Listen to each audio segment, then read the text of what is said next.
बढ़िया ना? जी सर। अभी पेपर लेते हैं। ठीक है? इसमें ढक देते हैं इसको। ढक दिया? अब ये बताना पानी गिरेगा नहीं गिरेगा? नहीं सर। क्यों? सर पूरा ढक दिया पानी। निकल रहा है क्या? नहीं सर। नहीं टिकता? नहीं सर। पानी है ना इसमें? जी सर। तो नहीं है? है सर। क्यों नहीं निकल रहा? हवा का दबाव। क्या? हवा उसको धक्का दे रहा है। क्या कर रहा है? अब पानी भी धक्का देगा नीचे निकलने के लिए। ठीक है? दोनों धक्का दे रहे हैं, इसलिए पानी बीच में अटक गया। अटक गया ना? ये क्या है? हवा का दबाव। हवा का दबाव। किसका दबाव? हवा का दबाव। ठीक, दूसरा प्रयोग करें। दबाती पानी है। कितना पानी है? गिलास डूब जाएगा ना? नहीं डूबेगा? कागज सूखा कि गीला है? इसको हम किसमें डाल देते हैं? गिलास में। किसमें? गिलास। ठीक, इसमें डाल दिए। इसमें डाल दिए। अब इसको पानी में डालते हैं। किसमें डालते हैं? पानी में। सुनिए ना?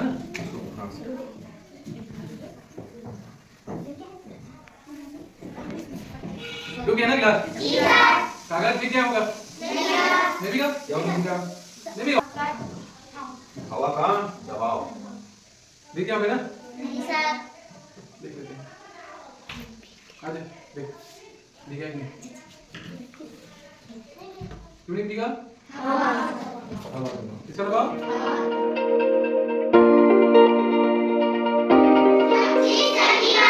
ठीक, आज का विषय है चक्रवाती तूफान। क्या? चक्रवाती तूफान और आंधी से बचाव के बारे में और उसके सावधानियां। ठीक है? हवा जानते हो? हवा किसको बोलते हैं? हवा देख सकते हैं? नहीं सर। तो महसूस कर सकते हैं उसको। क्या कर सकते हैं? महसूस। है ना? हवा जब सामान्य चलते रहता है तो अच्छा लगता है, सौम्य लगता है। कैसा लगता है? सौम्य। और जब वो तेज होता है तो खतरनाक हो जाता है। क्या हो जाता है? खतरनाक। 8 किलोमीटर 10 किलोमीटर के जब गति से चलता है तब तो ठीक है। अगर वही 30-40 किलोमीटर प्रति घंटा की स्पीड से चलने लगे, गति से चलने लगे, तो क्या होगा? आंधी है। क्या है? आंधी। जब वो 200-300 किलोमीटर की स्पीड से चलने लगे, तुम लोग को ऊपर हवा में उड़ा के ले जाएगा, तो क्या है वो? चक्रवात। क्या है? चक्रवात। ठीक। गर्मी के दिनों में, कौन से दिनों में? गर्मी के दिनों में हवा क्या हो जाता है? गरम। है ना? जब गरम होता है तो कहा जाता है वो ऊपर की ओर उठने लगता है। कहाँ? ऊपर की ओर उठने लगता है ना। जो जगह खाली होता है नीचे में हवा का, तो वहाँ ठंडा हवा आता है। कौन सा हवा आता है? ठंडा हवा। जब ठंडा हवा आता है ना तो एक दबाव बनाता है जिस कारण चक्रवात उठता है। क्या उठता है? चक्रवात। जब ठंडी हवा तेज गति से चारों दिशा से आती है ना तो घूमने लगती है। क्या करने लगती है? घूमने लगती है। और वही क्या रूप में लेती है? चक्रवात का रूप में लेती है। किसका? चक्रवात। जिसका गति 200 किलोमीटर 150 से लेके 200-300 किलोमीटर की गति से चलने लगता है हवा। जब इसके संपर्क में आओगे क्या होगा? उड़ जाओगे। क्या होगा? उड़ जाओगे। तो इसको बोलते हैं साइक्लोन। क्या बोलते हैं? साइक्लोन। और ये समुद्र में बनता है। कहाँ बनता है? समुद्र। ठीक। साइक्लोन शब्द ग्रीक शब्द से बना है। किससे? ग्रीक शब्द। साइक्लोस। क्या? साइक्लोस। इसका मतलब होता है सांप की कुंडली। क्या होता है? सांप की कुंडली। कुंडली समझते हो? सांप कैसे बैठता है? गोल बैठता है ना। वैसे जो साइक्लोन होता है ये नीचे से जब उठता है गोल ऊपर को जाता है। समझ रहे? जो बाउंडर देखते हो गर्मी के दिनों में उड़ता है ना, तो छोटा रूप है। क्या है? छोटा रूप। तो उससे बड़ा बनता है कहाँ? समुद्र में। भारत की 3 दिशाओं में समुद्र है कि नहीं? इधर ऐसे नक्शा बनाते हैं तो ऐसे बनता है ना, तो नीचे पूरा समुद्र है ना। इधर गुजरात, महाराष्ट्र, गोवा, कर्नाटक, केरल। ठीक। इधर क्या आ गया? तमिलनाडु, आंध्र प्रदेश, उड़ीसा, पश्चिम बंगाल। ठीक है ना? इतने 7 या 8 राज्य हैं जो समुद्र के किनारे हैं। वहां अक्सर साइक्लोन आते ही रहते हैं। समुद्र में उठता है तो। और हम मध्य भारत में रहते हैं इसलिए हमारे क्षेत्र में साइक्लोन को खतरा, तूफान का खतरा, चक्रवात का कम रहता है। हमारे में रहता है क्या चक्रवात? नहीं सर। उसका हल्का फुल्का असर रहता है। चक्रवात समुद्र में उठते हैं, इसके अलग अलग नाम रखते हैं। क्या रखते हैं? अलग अलग नाम। तो चक्रवात के कुछ नाम रखते हैं जैसे कि अंटार्कटिका समझौता हुआ था।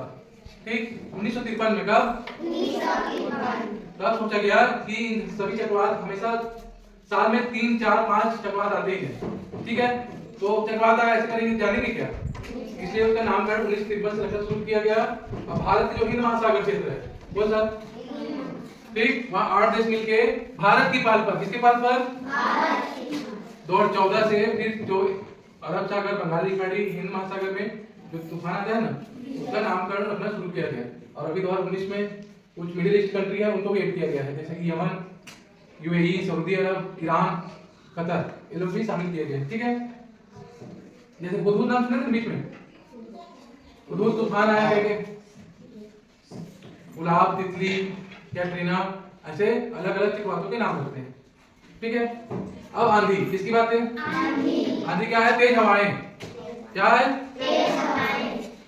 जैसे गर्मी के दिन में हवा जब तेज चलती है तो लोग दौड़ के आम खाने के लिए जाते हैं ना, आम के बगीचे के दौड़ते नहीं दौड़ते, हवा चल जाए तुरंत दौड़ते हो ना, वही आंधी है। क्या है, तेज हवाएं चलना। क्या, तेज हवाएं, बारिश होना, ये सब आंधी के क्षेत्र में आते हैं। ठीक है, तो इनके कुछ खतरे होंगे ना, तो इन खतरों के बचाव के बारे में हम बात कर रहे हैं। जैसे कि तूफान चले या आंधी चले तो हमको क्या करना है, ठीक, पेड़ के नीचे नहीं जाना जब तेज हवाएं चले तो। क्यों, पेड़ उखड़ सकते हैं ना, और तुम उस पर दब जाओगे। ठीक, खंभा के नीचे नहीं जाना है, जो बिजली के खंभे जो रहते हैं ना उसके नीचे नहीं जाना है, क्योंकि लाइट रहता है उसमें, करंट रहता है ना, और तेज तूफान से गिर गए तुम्हारे ऊपर तो तुम उस करंट के चपेट में आओगे नहीं आओगे। इसलिए क्या नहीं करना है, खुले में नहीं रहना है, पेड़ के नीचे नहीं रहना है, बिजली के खंभों के नीचे नहीं जाना है, ठीक, छत में नहीं जाना है जब तेज हवाएं चले तो, और नियमित टीवी या रेडियो का प्रसारण सुनते रहना है। क्यों, क्योंकि आंधी के बारे में समाचार आते रहता है कि कब तक चलेगा, कब तक रहेगा। ठीक है, विशेष आश्रय स्थल बनाए जाते हैं, जब ज्यादा तेज हवाएं चलते हैं ना तो सरकार द्वारा विशेष आश्रय स्थल के खुले मैदान में चले जाएंगे, ऐसे बोला जाता है ना। जैसे जानवर में जो बाहर बंधे रहते हैं मवेशी, तो तेज हवा तो उड़ जाता है, देखेंगे लेकिन ये आंधी के खतरे हैं और उसके बचाव यही है।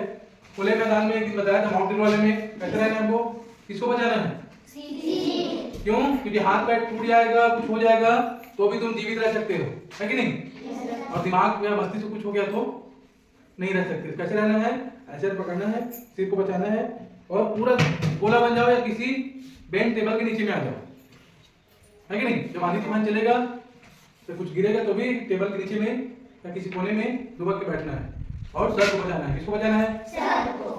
ठीक है, आया समझ, तो चकना मचार।